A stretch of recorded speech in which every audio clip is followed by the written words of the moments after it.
Selamat datang di Galeri 13. Di video ini, saya akan kembali memberikan contoh soal, beserta pembahasan untuk mempersiapkan ujian tes P3K tahap 3. Soal pertama. Anak bisa menentukan ciri-ciri kotak kapur, namun belum bisa menyebutkan ciri-ciri kubus. Menurut Jean Piaget, termasuk ke dalam tahap A. Praoperasional, B. Operasional formal, C. Operasional konkret, D. Sensomotorik, E. Praformal. Jawaban yang benar adalah C. Operasional konkret. Piaget membagi perkembangan ini ke dalam 4 periode, yaitu 1. Periode sensori motorik 0-2 tahun. Pada periode ini, tingkah laku anak bersifat motorik, dan anak menggunakan sistem penginderaan untuk mengenal lingkungannya untuk mengenal objek. 2. Periode praoperasional 2-7 tahun. Pada periode ini, anak bisa melakukan sesuatu sebagai hasil meniru atau mengamati sesuatu model tingkah laku dan mampu melakukan simbolisasi. 3. Periode operasional konkret 7-12 tahun. Pada periode ini, anak sudah mampu menggunakan operasi. Pemikiran anak tidak lagi didominasi oleh persepsi, sebab anak mampu memecahkan masalah secara logis, namun masih terbatas pada ranah konkret, belum bisa untuk hal-hal yang bersifat abstrak. 4. Periode operasional formal 12 sampai dewasa. Periode operasi formal merupakan tingkat puncak perkembangan struktur kognitif. Anak remaja mampu berpikir logis untuk semua jenis masalah hipotesis, masalah verbal, dan ia dapat menggunakan penalaran ilmiah. Kemampuan abstraksi berkembang dan dapat menerima pandangan orang lain. Soal selanjutnya. Anton berlari mengelilingi lapangan sebanyak 5 putaran, dan lapangan tersebut berbentuk lingkaran, dengan diameter lapangan 350 meter. Berapa jarak yang ditempuh Anton? A. 220 meter, B. 210 meter, C. 3.900 meter, D. 5.500 meter, E. 3.300 meter. Jawaban yang benar adalah D. 5.500 meter. K. Sama dengan pi dikali diameter. K. Sama dengan 22/7 dikali 350. Coret, coret. K. Sama dengan 22 dikali 50. K. Sama dengan 1.100 meter.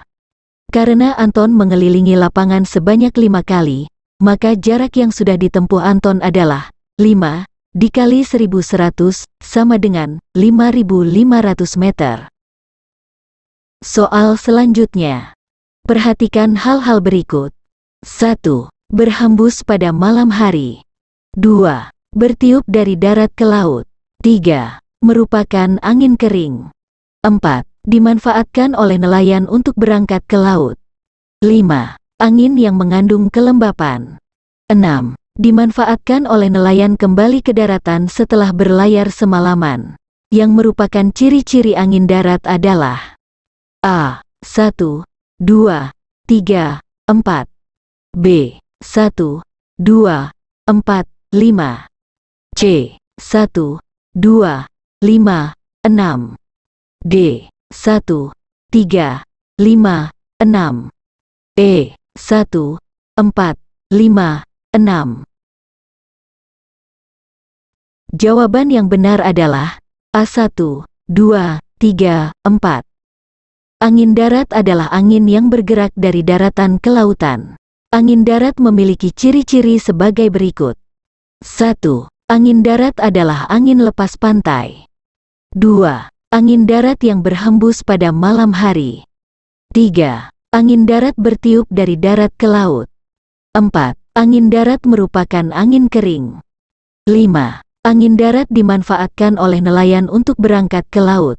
Angin laut adalah angin yang bertiup dari laut menuju daratan. Angin laut ciri-ciri sebagai berikut. 1. Angin laut adalah angin yang berada di pantai. 2. Angin laut yang berhembus pada pagi sampai siang hari. 3. Angin laut bertiup dari laut ke darat. 4. Angin laut merupakan angin yang mengandung kelembapan. 5.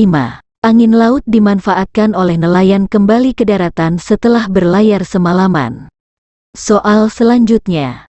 Ibu membeli 3 kuintal, ditambah 2 pon, ditambah 700 gram, ditambah 2 kilogram. Cara penyelesaian. 1. Menjumlahkan seluruhnya. 2. Mengubah semua menjadi kilogram. 3. Menuliskan jawaban. Urutan penyelesaian yang tepat pada soal di atas adalah A. 1, 2, 3 B. 2, 3, 1 C. 2, 1, 3 D. 3, 1, 2 E. 1, 3, 2 Jawaban yang benar adalah C. 2, 1, 3. Urutan penyelesaian yang tepat pada soal tersebut adalah 1. Mengubah semua menjadi satuan yang sama, bisa merubah ke satuan kuintal, pon, gram, ataupun kilogram. 2. Menjumlahkan seluruhnya. 3. Menuliskan jawaban. Soal selanjutnya. Kriteria keberhasilan belajar siswa ditentukan dengan menggunakan kriteria ketuntasan minimal atau KKM. KKM adalah rata-rata setiap unsur dari kriteria yang ditentukan. Untuk menentukan KKM diperlukan faktor-faktor. A. Kompleksitas indikator, daya dukung, dan kemampuan guru. B. Kemampuan guru, sarana prasarana, dan indeks siswa. C. Kompleksitas indikator, daya dukung, dan indeks siswa. D. Kemampuan guru, tingkat kesulitan kompetensi dasar, dan indeks siswa. Jawaban yang benar adalah C. Kompleksitas indikator, daya dukung, dan indeks siswa. KKM dirumuskan setidaknya dengan memperhatikan 3 aspek. 1. Karakteristik peserta didik atau indeks. 2. Karakteristik mata pelajaran, kompleksitas materi, kompetensi. 3. Kondisi satuan pendidikan atau daya dukung pada proses pencapaian kompetensi. Demikian soal P3K kali ini, dan seperti biasa, terima kasih.